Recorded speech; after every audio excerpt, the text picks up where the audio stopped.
Why do we engage with scammers? What makes one person more likely to engage than the next? Of those that engage, what makes someone more likely to lose money? These are important questions to ask and to find the answers to, both as consumers and as an industry with an interest in disrupting the cycle of financial fraud. On this episode, we hear about the latest research into these important questions and learn more about what might stop someone from engaging with a fraud to begin with.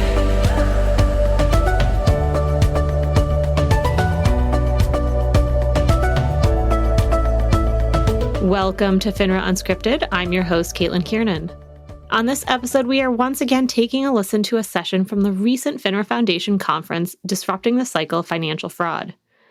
On this episode, we hear from moderator Emma Fletcher, a senior data researcher with the Federal Trade Commission, and panelist Marti DeLiema, assistant research professor at the University of Minnesota Twin Cities, Duygu Başaran Şahin, a postdoctoral research fellow at the RAND Center for the Study of Aging, and Gary Mottola, research director for the FINRA Foundation. Let's take a listen. I'm happy to introduce this panel on why do people engage with scams. I think this is really a central question. Why do some people just hang up the phone, delete the email, ignore the text while other people engage? It's a central question because once people engage, we know that it's incredibly difficult to pull them away from that engagement. Scammers are very good at maintaining the engagement, and I know one study has found that 40% of people who do engage end up losing money. So that just speaks to how hard it is to extract them from the scam. So this panel will be focused on why do people engage, and very importantly, what can we do to disrupt that? How can we stop engagement in the first place? Marti, can you give us your thoughts on why people engage? Let's talk theory. So I'm a professor and a researcher, and theory is really important. It helps guide hypothesis development. And there's a lot of different models and frameworks we can use to try to explain why fraud occurs. But the one I want to share is called the elaboration likelihood model. And it's basically a psychological cognitive theory of persuasion and how we experience an attitude change. So the idea is that when information comes at us, we process it in one of two ways. We can either elaborate on the information, which is basically a fancier word for saying think about it, or we can process it through a different route, which is a more heuristic, looking at cues, just using kind of implicit feelings about the information. And so in a scam situation that is a persuasion appeal, what happens is that information can either be processed deeply and cognitively using kind of deliberate cognitive resources or peripherally. And when that information is highly emotional and puts us in a state of emotional arousal, whether that be really excited and happy or really fearful and scared, we tend to process things through the peripheral heuristic route, looking at cues. Is this person an authority figure? How do I feel? I feel scared. What is this person telling me I can do to feel not this way? So I think it's really important when we think, why do targets engage? We have to think, well, how are they processing this information that's coming to them? So that's kind of a cognitive model.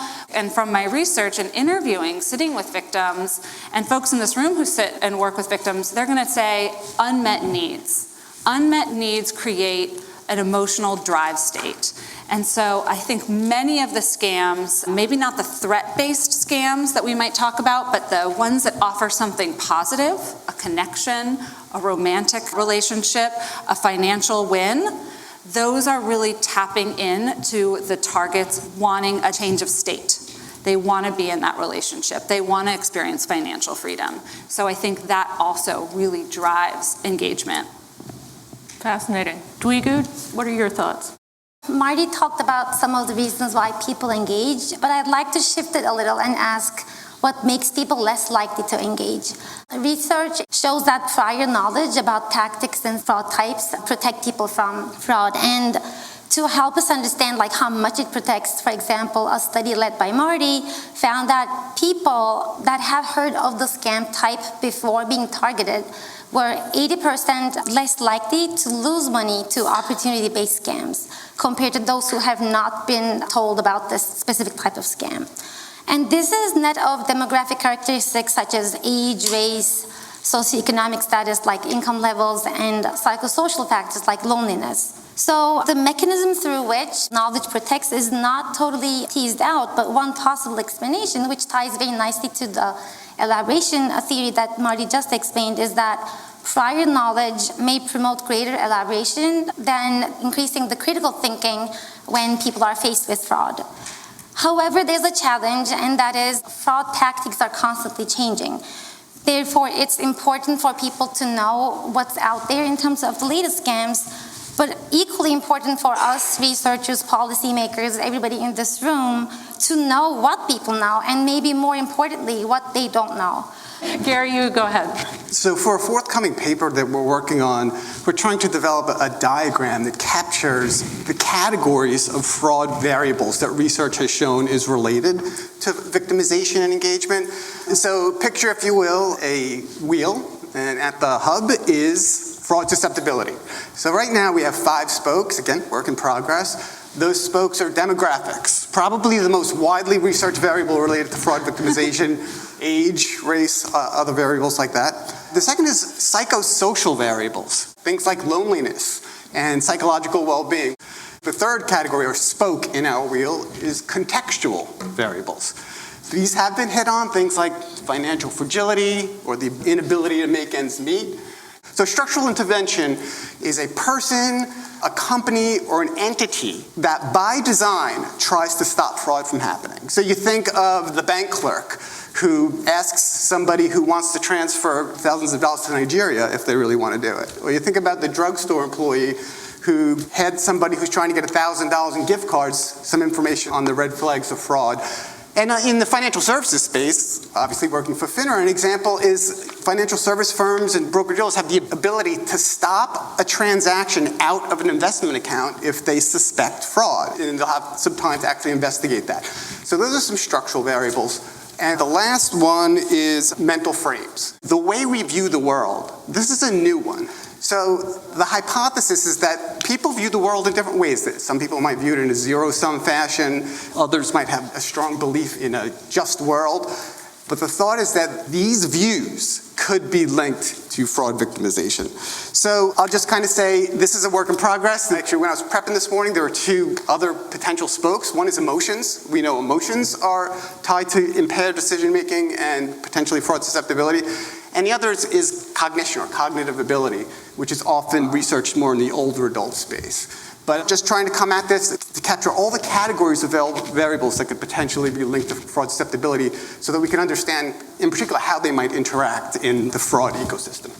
So I'm hearing from Duygu what you know is important, where you're coming from, your mental frames are important, and then for Marti, this emotional state you're in might affect your ability to even think about what you know.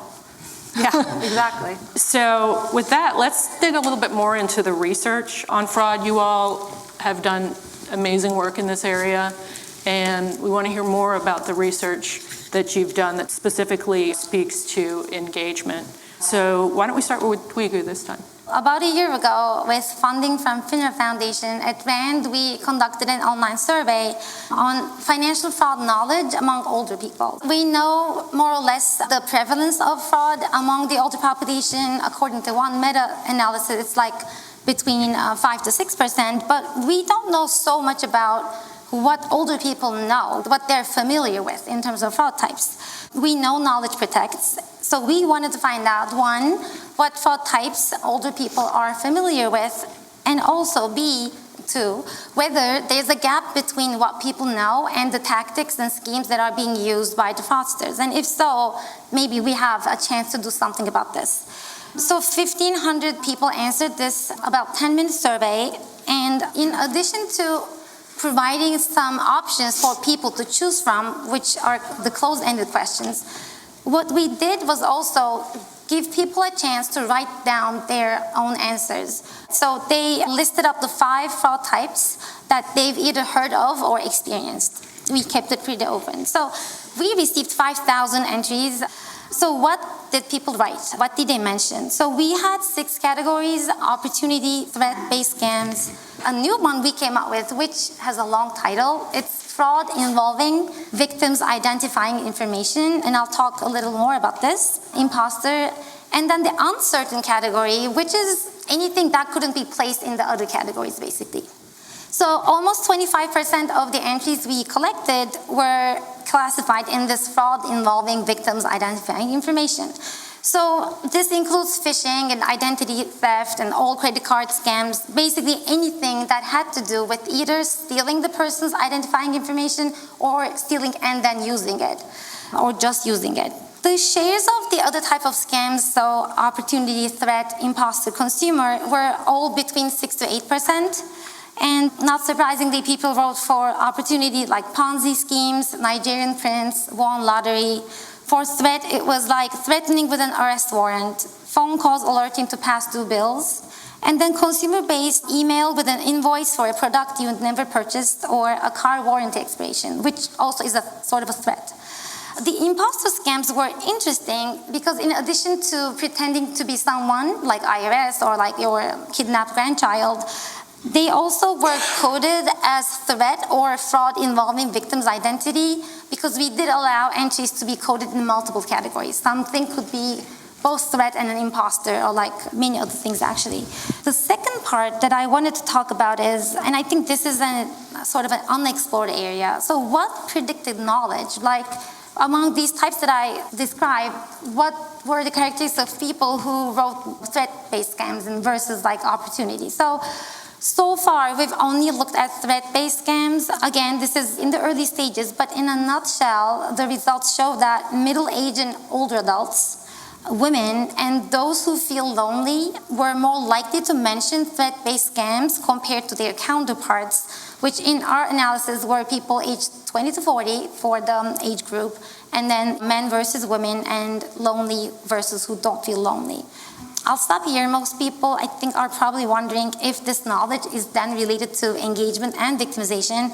Leave us as eager as you are, but we're just not there yet with the analysis, but hope to get there soon. Can't wait. That's going to be really fascinating. Okay, why don't we turn to you, Gary? You touched on worldviews, mental frames. Do you have data on how that relates to engagement?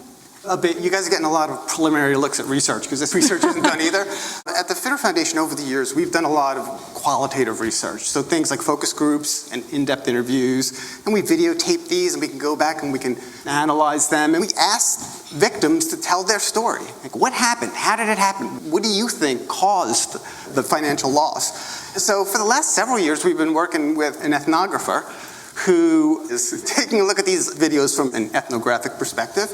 And what we do is we use these insights to derive hypotheses that we could explore further, or that we could actually test empirically, because these hypotheses, these interviews, are based on anywhere from 20 to 30 people. So you got to go broader if you want to establish an empirical link. So a couple variables have floated to the top. How people view financial opportunity. We assess people's belief in a zero-sum financial world. Like, I win, you lose, you win, I lose, all the money goes to me and none of the money goes to you type thing.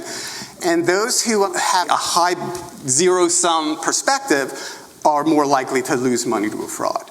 The other worldview or mental frame, the belief that you think the world is basically a fair place. I am a psychologist, so these are psychological constructs that have been well researched over the years. So we used an existing scale on essentially belief in a just world.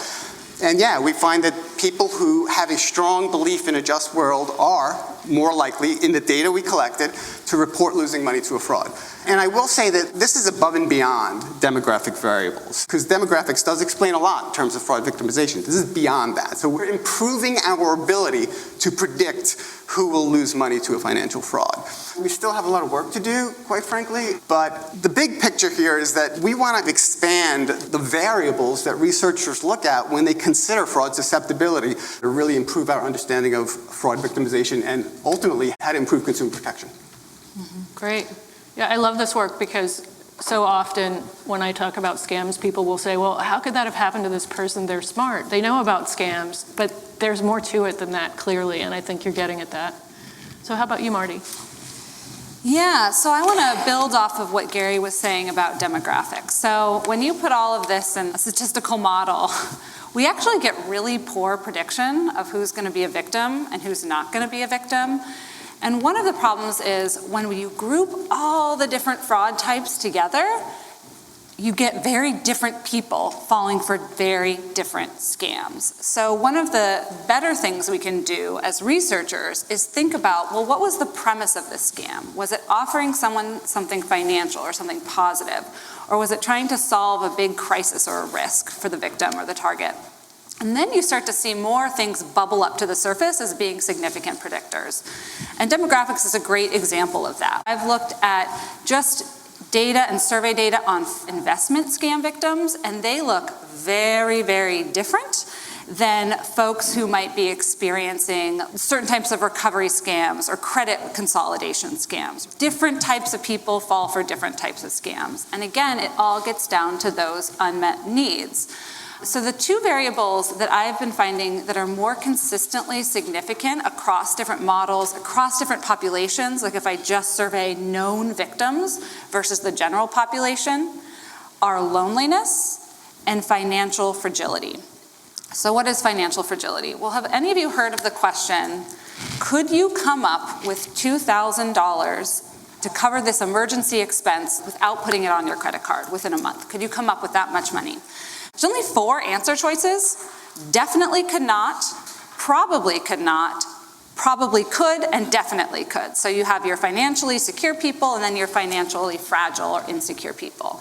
And we find that people who are financially insecure are significantly more likely to say that they've been a victim, or even that we observe in data that they've been a victim, whether or not they reported to in the survey. And that we can do that if we have a sample of known victims who are identified by law enforcement and then that list shared with us. Loneliness also usually bubbles up as being significant. This is usually just measured using the short version of the UCLA loneliness scale, how often you feel left out, isolated from others, and lacking companionship. And we find that the more people feel that way, that they lack companionship and they feel isolated, the more likely they are to be a victim. So I want to keep seeing these variables put into surveys, brought into qualitative interviews, because I do think it creates this drive state. The loneliness thing, it comes up a lot, and I always also think about that in the context of research. Did you have someone to talk to? Mm-hmm. Because if you don't have someone to talk to and you've got a scammer in your ear with you fully engaged, really, you need that outside person who hasn't been drawn into the ether to talk you back out of it, perhaps. Right. So I wonder about the interplay of those two things, loneliness and having someone to talk to. There's definitely some overlap there, it seems. So let's expand on this a bit. I know each of you probably have additional things to say about your research that we haven't gotten to yet. Why don't we start with you, Gary, this time? Sure. So a lot of what we just talked about is based on survey research. And survey research has its limitations. So what we did is we came at it from a different approach. We worked with researchers at Rush University Medical Center, and we worked with marketing communications team, and we created a faux government imposter scam. It was basically a full marketing campaign. It had emails, it had direct calls, it had hard copy mailings to their house. We had a website.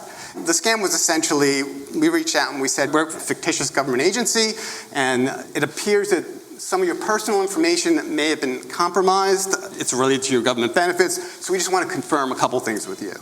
And this was among older adults, I should point this out. And what we found was that some completely engaged with skepticism, kind of taunted the faux fraudster, but 16% engaged without skepticism, and some provided information to us as well. And that's a low estimate, because we did not use any of the hardcore tactics that a real fraudster would use, like trying to get somebody angry or emotional or excited. So we think that number could be higher. So that kind of jumped out at us. But in terms of like variables that were related to engaging, 3 popped. One was financial literacy. The other was knowledge about scams. And the third was cognitive ability. So the point being that it's comforting to see when you use different approaches, survey approach, in this case an experiment, and different questions assessing different concepts, that they do kind of converge. Financial fragility, as Marty points out, comes up quite a bit. Loneliness comes up quite a bit. And I think it's important that we attack this problem using different techniques to really get a sense of what's going on. And how about you, Marti? This is a panel focusing on why do targets engage. And all of the things that we've been talking about are things that we can easily measure and operationalize and conceptualize, like in a survey or an experiment. But if you held me to the fire, I would say, I think a huge driver of engagement is the context and what is going on proximally in that person's life right then and there. So I did a study on gift card scams, and I interviewed about 27 individuals who lost money in a gift card scam. And the stories that they would tell me, they didn't start out saying, well, I'm financially vulnerable. They didn't say, well, I'm lonely. They said, I got a call when I was just waking up in the morning. Or I interviewed one woman who had just opened a gym and then COVID happened. I had another participant, a dentist. This was a jury scam, and he got a summons letter while he was working in his office. He read it quickly, and he was in between patients, and he put it aside. 2 weeks later, he gets a call. The phone call looks like it's coming from the local police department in his area saying he missed jury duty, and he owes a ton of money, and he headed right to the Walmart to buy gift cards. And I have to tell you that when folks are telling me these stories, they really even struggle to make eye contact with us. They feel deeply ashamed, and you can see them processing this situation as they're saying it out loud, because of course, to all of us, it's like, how could this have happened? And they're themselves feeling that same way, but then they're putting the pieces together. So again, if we lose the context of when the scam reached them, and a lot of this is just by chance, it's because it uses mass marketing, it gets people in these situations where they're tired, they're stressed, it's plausible because of other external events. We lose the bigger picture of why people experience a scam. And as a researcher, that presents a big problem to me, to us, because those are characteristics that are very hard to capture in a survey. And really, the only way to do it is through qualitative interviewing. Yeah, that's really fascinating, the story about the jury duty scam. I think when scammers are reaching hundreds of thousands of people, as they do, odds are they're going to hit someone who just happened to have something that, that was part of the setup. I don't know. You know, how sophisticated was this scam? Were they planning on reaching out to him in 2 weeks? So, lots of questions there. Yeah. And Duygu, what about you? Sure. So similar to what Marti did with regressions and models, we looked at engagement and victimization as the outcomes. What jumped at us were sort of counterintuitive, or maybe not. People with higher financial literacy and with more education were more likely to engage with scammers regardless of their other characteristics like demographic or socioeconomic. And then we also found some racial ethnic differences in the chances of engaging with scammers. Those identifying as Black or African American were more likely to engage compared to those identifying as white. And I'll talk about loneliness and depression a little, but for now I want to compare what we found for victimization. So factors predicting victimization were a little different from what predicted engagement. For example, age was not a factor in people's odds of engaging with scammers, but we did find that the oldest group we had, who were people aged between 65 and 90, were more likely to lose money compared to those who were on the younger end, 20 to 40-year-old. So even though people with financial literacy were more likely to engage, financial literacy at the end did not matter for people's chances of losing money. So there's something going on there. And then there were no racial and ethnic differences when it came to victimization, even though we did find that Blacks were engaging more. So different things are in play. Next question. What can be done about this? This is the key question. What does the research tell us about what we can do to prevent people from engaging in the first place? So with that, why don't we start with you, Gary? Fighting fraud, you need a multi-pronged approach. I mentioned structural interventions. Education is obviously one of those prongs. So we did test the effectiveness of a short video clip on essentially investment fraud and a short one-page infographic on investment fraud. And we kind of presented it to the subjects, and we had a control group, of course. And then we showed them some investments and said, hey, how interested are you investing in this? We had fraudulent investments and we had legit investments. What we found was that, yes, these educational interventions resulted in people being less interested in the fraudulent investments, but it did not have an effect on the legit investments. So this is an important point, especially when you work for a regulator, because if educational interventions protect you from investing in a fraudulent investment, but also kind of push you away from legit investments, that's a problem. But we did not see that, which was very encouraging. And the only other point I'll make is that this was a longitudinal study too. So they got educational intervention. We showed them some investments 3 months later, 6 months later. And like a lot of educational interventions, the effects did wane over time.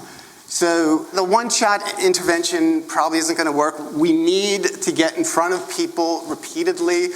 And Marti, I know you've also done research that speaks to prevention. Me at University of Minnesota and then my colleagues at RTI International partnered with the USPIS to do basically a counter-marketing campaign. So when you hear the word counter-marketing, think like anti-tobacco ads and Mothers Against Driving or the buckle up, wear your seatbelt ads. So we're like, can we adapt some of those strategies that are used in counter-marketing and do it for fraud? So one of the benefits is that we actually used a sample of real-time victims. So these were people who were mailing payment information or money to scammers. So we worked with the USPIS who were detaining those envelopes in real time at the mail facilities. And we read those envelopes through and using optical character recognition, pulling off their return addresses. And the people whose return addresses we captured, that became our sample. So we were intervening with real victims. And then instead of having to create some mock scam to see if they fell for it, we just followed over time these big detainments to see if these individuals were showing up again, meaning that they continued to be re-victimized. So we had a couple interventions. One group we sent nothing to. We did not intervene. So those were our control group. We had another group, group 2, who just got a letter from USPIS basically forewarning them and telling them that a piece of their mail has been detained and was being returned to them because they were sending it to a criminal mail fraud organization. And then they can turn over the letter on the back, and it gave them some indicators of what mail scams look like. So that was condition 2. Condition 3 got that same letter, but then every 2 weeks, we sent them the counter-marketing materials. These took all different forms, but the driving message in there was be a fraud fighter. So we were trying to move people from fraud victim and victim language to fraud fighter language. One of them was a flyer of the USPIS folks, like looking very serious, and it said, meet your team. We were really intentional about language, not meet USPIS agents or officials, meet your team. You're part of this team of fraud fighters now. We had a newsletter, had a crossword puzzle, it was printed on materials. We gave them swag in the mail, in the first mailing. That way they're gonna open the next mailings to see if there's more swag in there. It was like a fraud fighter magnet. So it was reinforcing the message. And we did find that the folks in the third condition, the one where they got the counter-marketing materials every 2 weeks, and there were 6 mailings, they were significantly less likely to experience a subsequent mail scam in the 4-month period that we followed them. And again, that was based on their observed victim behavior. Limitations, just like with Gary, and I've done another study that educated people against phishing by teaching them the tactics and things to do to detect a phishing email or website. We don't think that these effects last very long. You have to re-up, you have to hit people again. So that is maybe the biggest limitation of consumer protection education, is that it has these short-term effects, they're moderate, they're not protecting everyone, but they don't last. That is a fascinating study, and the design of it, wow. Yeah. But you'd be able to actually target the information to the people that were confirmed victims. That's just amazing. Can't wait to read it. Duygu, I know with the research you've been doing, people have been telling you what they are doing to protect themselves. So can you tell us more about that? So instead of what we think we can do, or we're testing, we ask what people did in 2 ways. So first, we gave them a list of things that we, the researchers, thought that they could be doing. So, I don't click on emails that I don't know the sender and things like that.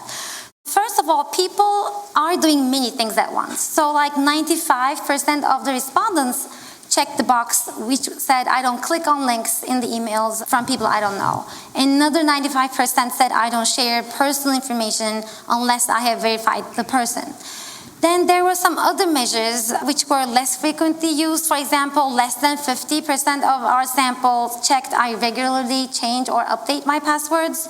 Of course, I think we should all be thinking about the issue of social desirability bias when in a survey people want to say the right thing and they may not be necessarily doing that thing in their own lives. So that's like something to keep in mind.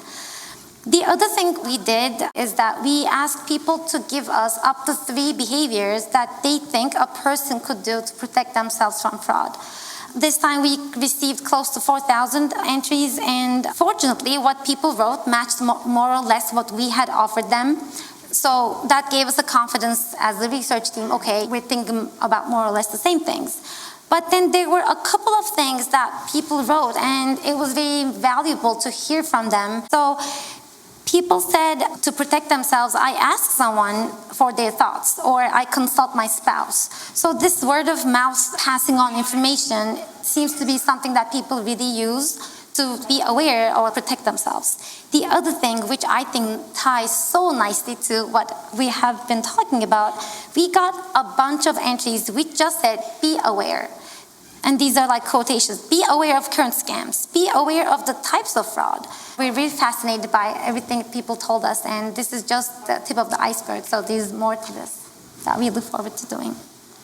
Excellent. Okay. Gary, did you have anything to add?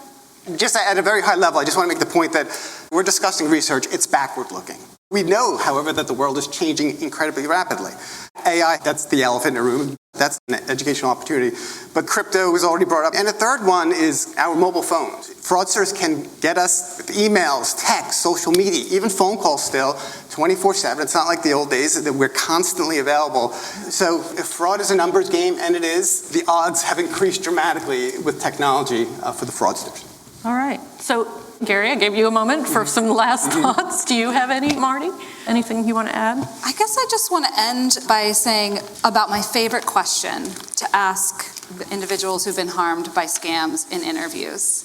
And that is, who do you hold accountable for what happened? Does anyone want to take a guess what people say? What the most common answer I hear is? Yeah. They first point the fingers at themselves. Even after they've walked through this entire thing about, oh, I see how it happened, or this is the why. And in the gift card study, I pressed people a little bit. So the second entity was usually the scammers or the criminals. But when I said, well, what about the CVS, the Walmart? You just told me you purchased $14,000 of gift cards from the same Lowe's. Can we talk about that? What about them? And I actually got kind of pushback. And this was so surprising to me as kind of a consumer advocate at heart. I think we all as consumers have really relinquished like a lot of our rights. I mean, think about how many issues we have with our flights and with our phone companies. And it's kind of a buyer beware risk marketplace now for consumers. And I saw that in my victims' responses. I said, well, what if there was a limit that no consumer could spend over $500? Like, well, what if people need to spend over $500? Well, shouldn't the retailer have said something to you? And they'd be like, well, they're 18 years old. Because I keep hoping there's going to be some grassroots effort from consumers saying, like, we need more from the private sector, or they need to do more, and I'm just not necessarily seeing it from them. So I just wanted to end on that kind of interesting little research insight. That's super interesting. Thank you so much. I think this has been an absolutely fascinating discussion. I know I've learned a lot, and also it's just made me want to go out and look up all the articles as they come out. That's it for this episode of FINRA Unscripted. Be sure to check out the show notes for links to some of this research and to other resources. If you don't already, be sure to subscribe to FINRA Unscripted wherever you listen to podcasts. And if you have any thoughts on this episode or any ideas for future episodes, you can email us at finraunscripted@finra.org. Today's episode was produced by me, Caitlin Kiernan, and edited and engineered by John Williams. Until next time.